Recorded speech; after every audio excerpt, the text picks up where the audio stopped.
Long before digital markets, algorithms, and lightning-speed trades, Britain discovered something far more valuable: control over materials. Not the finished goods displayed in glossy London shops, but the minerals buried deep inside uncharted continents. Copper, tin, lead, zinc, nickel, the metals that powered machines, armies, telegraphs, and entire industrial futures. Whoever controlled these metals would eventually control the direction of civilization itself, quietly and permanently. London understood faster than rivals that raw materials shaped empires more strongly than political treaties. No nation could industrialize without metals. No army could march without steel. No network could connect without copper. So Britain built not just a government or a navy, but an invisible system measuring global supply. Metal became Britain's second currency, and London planned to monopolize its flow with absolute precision. Traders in the city studied extraction reports more obsessively than generals studied battlefield maps. They monitored mines in South America, Africa, Australia, and Asia, watching production like pulse readings.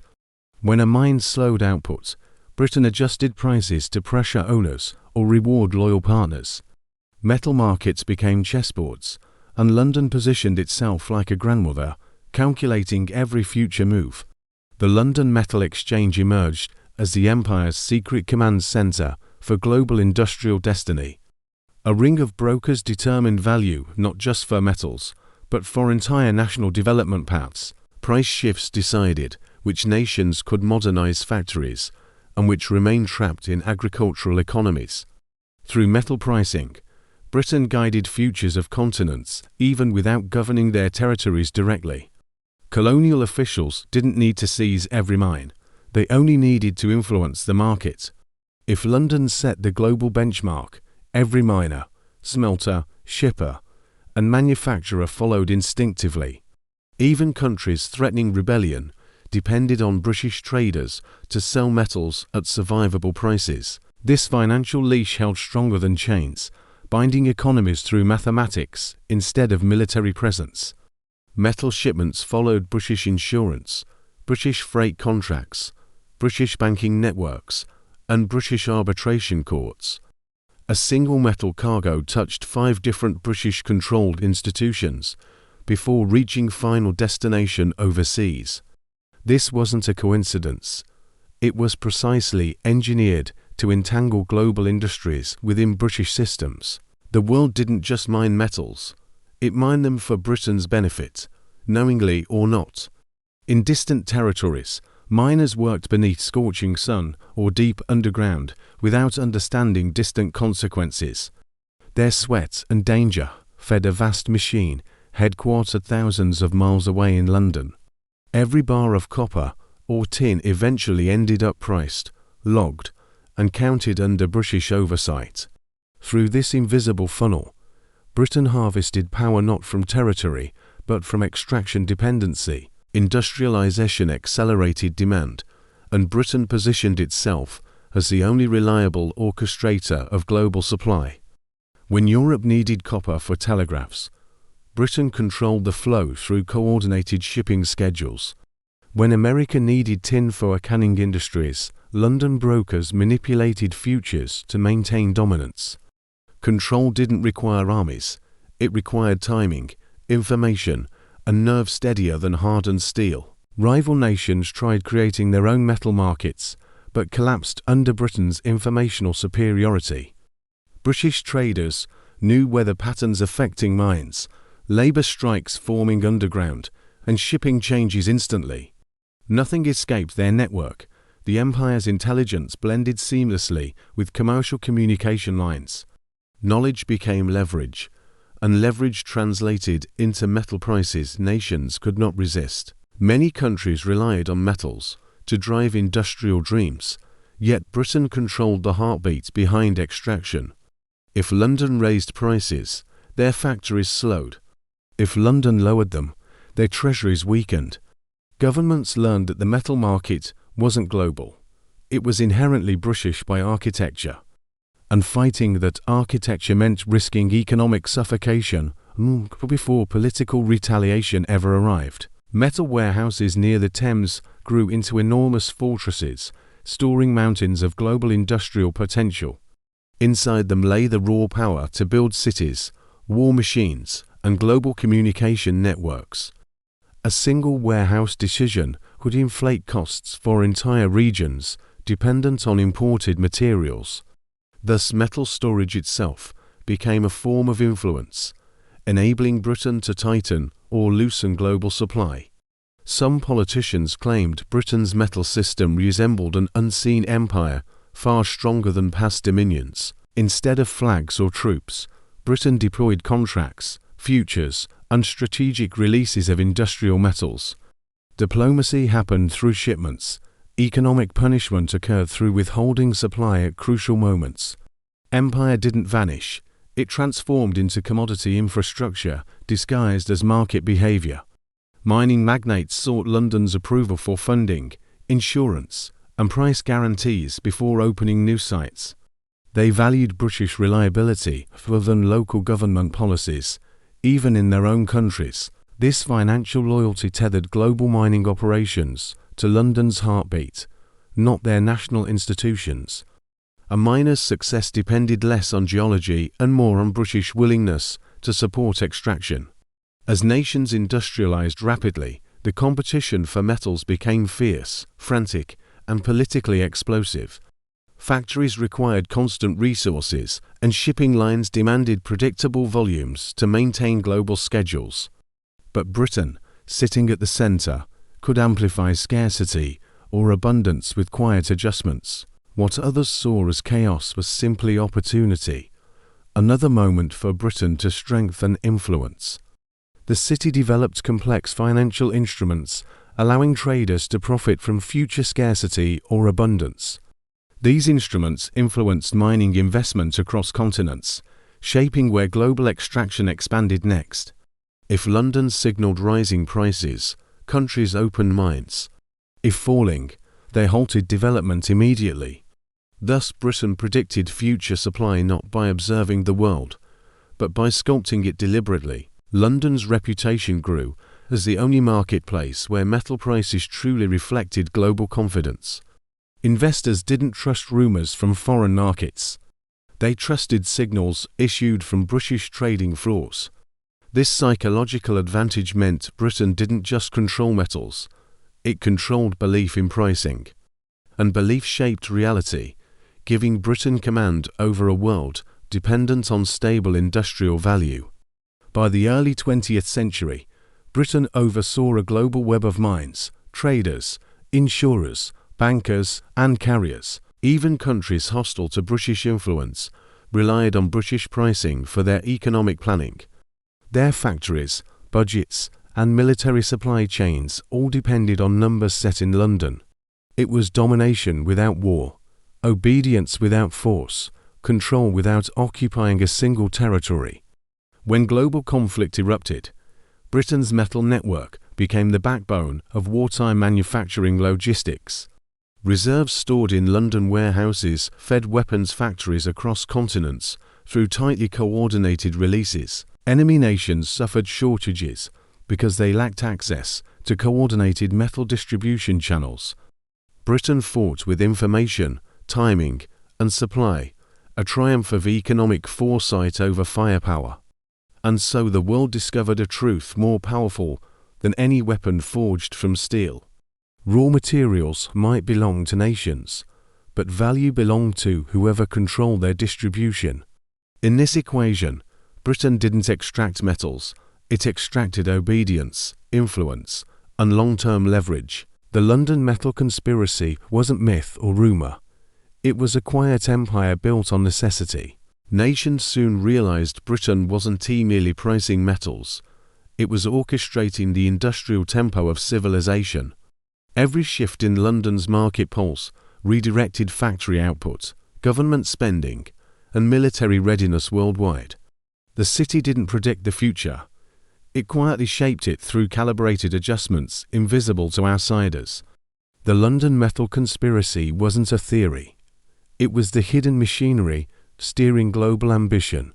Governments tracked London's metal indicators with more attention than their own domestic economic reports. If copper futures rose sharply, governments interpreted it as a signal for tightening market conditions.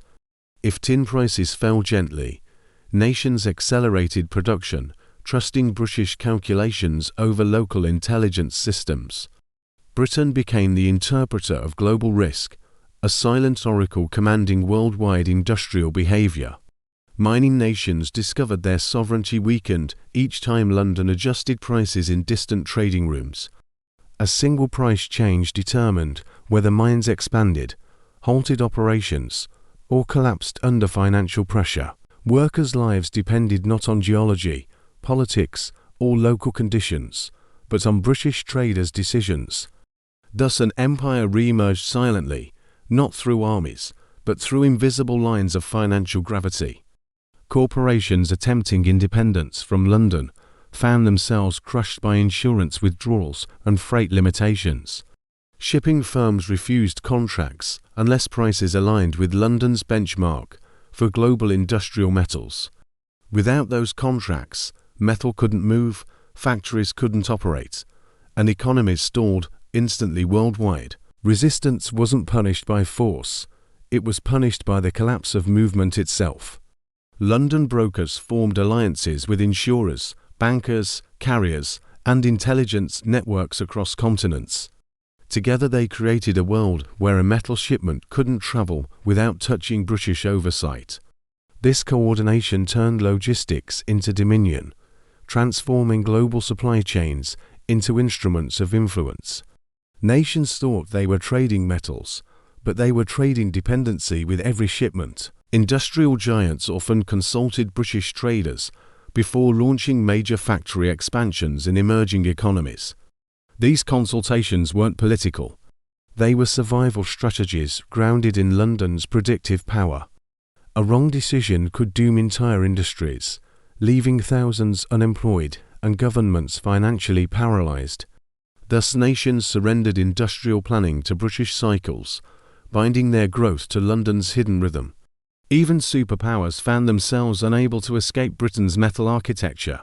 Despite political rivalry or rhetoric, they needed copper for wires, tin for manufacturing, nickel for engines, and lead for ammunition.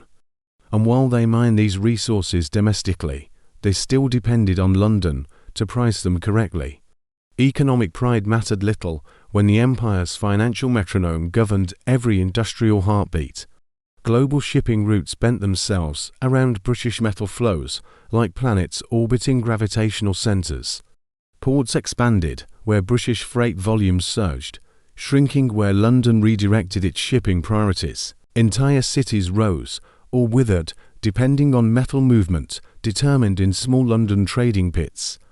This power wasn't loud, theatrical, or celebrated. It was quiet, precise, and structurally unbreakable.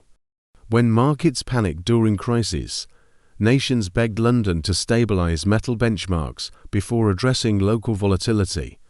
A stable metal price reassured factories, softened currency shocks, and calmed investment fear across continents. Britain stabilized markets not through charity, but because stability increased dependence on its authority. Crisis after crisis, the world learned that London held the only reliable financial compass. Rebellions in metal-rich territories failed because controlling mines didn't matter without controlling distribution. Insurgents could seize land, but they couldn't force ships to move without British agreements, nor could they insure cargo without British approval, leaving entire revolutions economically paralyzed immediately. Power wasn't determined by possession of metal. It was determined by controlling its journey. Intelligence agencies partnered with London traders, tracking sabotage, labour strikes, and regional unrest around mines. This information allowed Britain to shift supply preemptively, protecting markets from unpredictable disruptions. Foreign governments wondered how Britain always arrived first with perfect knowledge of unstable regions. They never suspected that traders and spies operated as two halves of a single imperial intelligence network. By mid-century, London's metal warehouses became temples, where the world stored its industrial destiny deliberately. These vaults held more than metal. They held leverage, strategy, and the future of nations. Every warehouse entrance was guarded like a military installation, yet no soldier commanded the power inside. The real authority belonged to traders whose pens directed global development more effectively than armies. Multinationals navigating crises relied heavily on London's metal futures to forecast survival probabilities accurately. If prices suggested scarcity, they cut production. If abundance loomed, expansion became immediate and aggressive. This behavior reinforced Britain's leadership, turning market interpretation into a form of global obedience. The city didn't enforce loyalty, it became indispensable, which was far more powerful. When energy industries boomed, Britain used metal pricing to guide the rise of entire sectors. From oil pipelines to power grids, infrastructure depended on nickel, steel, and copper availability. By controlling cost and timing, Britain indirectly shaped global energy independence strategies. Nations planned electricity, warfare, transportation, and communication based on signals from London's metal ring. Rivals attempted building their own exchanges, but crumbled under Britain's century-deep information dominance. Without intelligence networks, shipping control, insurance leverage, and historic credibility, alternatives remained insignificant. Thus competition only strengthened London, proving its architecture too deeply embedded to displace. A conspiracy wasn't needed. The system's design had already won the world. The more interconnected the world became, the stronger Britain's metal grip tightened across continents. Globalization magnified dependencies, linking supply chains from African mines to Asian factories instantly. But the fulcrum always returned to London, which balanced these flows with effortless precision. The city didn't rule through territory. It ruled through necessity, weaponized into a perfect system. Metal-backed loans emerged, tying developing nations to British lenders, demanding market-approved extraction quotas. Failure to meet quotas triggered penalties, sanctions, or total withdrawal of British funding channels. Governments feared these consequences more than political upheaval, binding themselves economically to British preferences.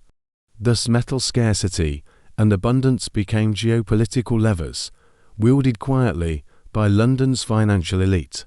During wars, Britain's metal control became strategic infrastructure more essential than any fleet or military base. Weapons factories needed iron and copper. Vehicles required nickel. Ammunition depended on lead reserves. Britain ensured allies received metals, while enemies suffered shortages, crippling their long-term combat capacity. War proved what markets had whispered for decades: metals decide victory, not ideology. When peace returned, industries rebuilt using British-priced metals, restoring dependence faster than political healing. Countries modernized using steel, copper, and tin purchased through London's stabilized pricing systems. Even ideological adversaries surrendered to the mathematics of supply and demand controlled overseas. The conspiracy endured because it wasn't hidden. It was simply too fundamental to challenge. By the 21st century, Britain no longer needed an empire to influence global industry profoundly. It needed only the London Metal Exchange, its warehouses, and its network of quiet agreements. Metal still powered communication networks, transportation grids, renewable energy projects, and defense systems. Thus, the world remained chained to London's pricing logic, even as power structures changed superficially. This was the brilliance. Britain built a system that functioned even without political empire. An empire of extraction, pricing, logistics, insurance, finance, and information woven together intricately.